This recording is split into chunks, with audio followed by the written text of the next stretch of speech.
So let's get into like some like looks maxing advice. I mean, I know there's a lot to discuss. So, what were I guess let's start off with you. What are some specific things you did to looks max? Well, obviously, the most the most important part for me is the body. Um, I believe that getting a great physique is something that any man can do, regardless of genetics, and should do. And the thing is, it's not even that difficult to get an attractive physique. Like the majority of women, according to studies, like the everyday women on the streets, they like the Brad Pitt physique in Fight Club, Uh-huh. and that is something that I mean, uh, depending on your genetics, anybody can achieve in 1 or 2 years of training. With, I mean, for some it might take 3 years if you start very skinny or very fat, whatever. So it's not really like a too difficult to it's not too difficult to achieve. Uh-huh. And then comes sort of a separate, like this is sort of the average most attractive physique, and then comes a point where there's a difference between looks maxing and niche maxing. This is a topic that Wheat Waffles also made a video on.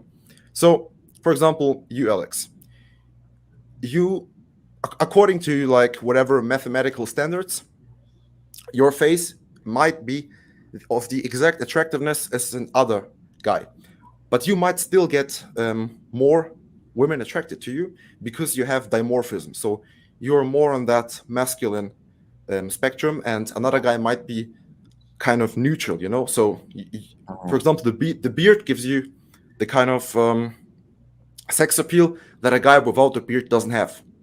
Uh-huh. Um, and I think this was clear in the Woodwolf's Tinder experiment that he had a pretty, I think, slightly above average looking guy, and he had like very bad responses. Uh-huh. And then you obviously have decent or pretty good dating success. So although you're like basically black pill facial genetics are not much better because you're Uh-huh. more masculine, you polarize women more. So um, the closer you are to like super chat level in terms of your genetics, the less you benefit from it.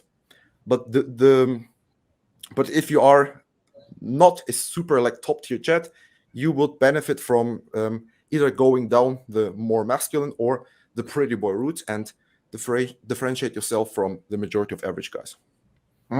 Okay, interesting. So if you're like the average guy, like either you can grow out a beard and like try to get some tattoos, right? So you look more of like yeah, like a masculine dude, or how would You you get how would earrings. You get earrings. You style your hair on your forehead. Get that messy TikTok hair. That will make an average guy more attractive than the average guy who is just like neutral, a neutral style because you it increases the rarity. You know what I mean? Yeah, I understand what you're saying. Okay, but so aside from the gym, getting the Brad Pitt physique, what are some other things you did to look max? Okay. So in terms of the face, there are things you can do to improve your face. One of them is improving your neck size. Um, doing neck curls, like where you lie on a bench and then you can Mm, also put like a plate on your forehead, and that's going to get like a thicker neck. interesting. Then, yeah, then there is this thing called mewing. Okay, this is Dr. Mike Mew. He has a YouTube channel. It's called Orthotropics. He goes into all of the like theory and science.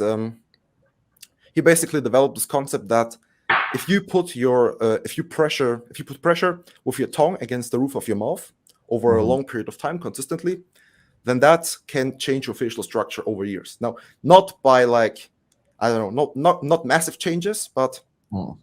small changes that can be noticeable if you do it long enough. And so this is it's not like an exercise or anything. It's just a habit that you do. So instead of having your tongue um, just somewhere down there, it Mhm. needs to be like elevated.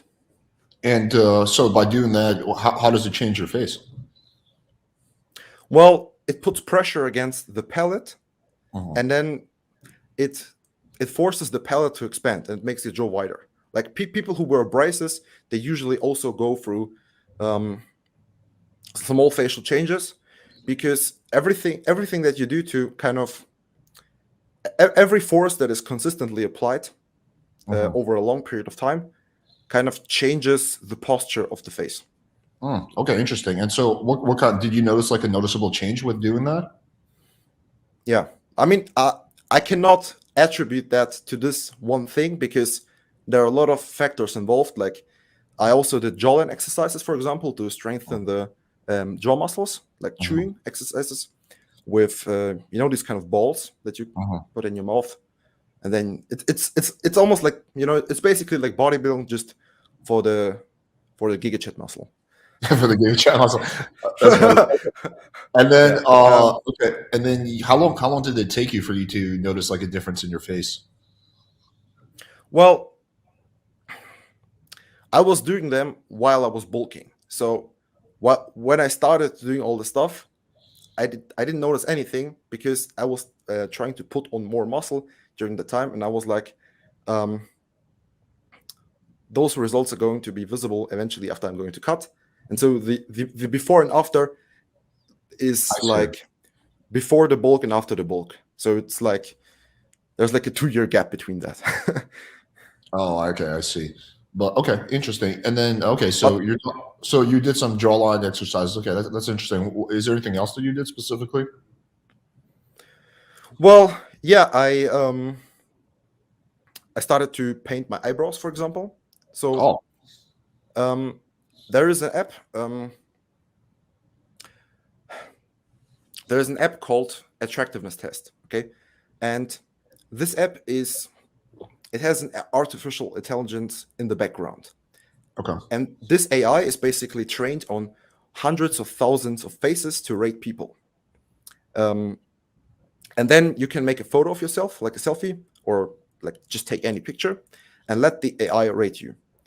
And what I, for example, did is I'm going to make a specific video about this. It's going to be called something like AI looks maxing. So I then went into like Photoshop and made like a small change. For example, I made my eyebrows darker. And then I reevaluated that picture on the AI. And the AI it's basically the result of like hundreds of thousands of facial scans. And then it tells me like, oh, your attractiveness improved by like 5%. And then I tried like a Photoshop the beard. And then I did like a split test again. So without the beard, it gives me like this score. With the beard, it gives me this score. And then I compare the scores. And the AI basically tells me, okay, without a beard, you look better because you have a sharp jawline. And that's not what the AI tells me. That is like my interpretation. Because some people, like I've tried it out. Some people, they get a higher score if they have a beard. It's because their jawline is not so strong. So getting a beard makes them more attractive. If you have a jawline like myself, then getting a beard will make you look worse because it hides your jawline. So there are small things like that you can. What is the name of this app? It's called Attractiveness Test. Attractiveness. Okay, interesting. I'm going to look into that. Okay, so you started painting the eyebrows. Okay, anything else you started doing? Well, yeah, skincare routine. What skincare routine do you do? Well, I have a moisturizer, a cleanser, an exfoliator. Just it's nothing special. So I don't use like a particular brand or anything. I don't promote any brand. It's just the routine that I use for myself. For more awesome videos, make sure you guys hit the subscribe button and click that bell for notification because you don't want to miss what we have coming next.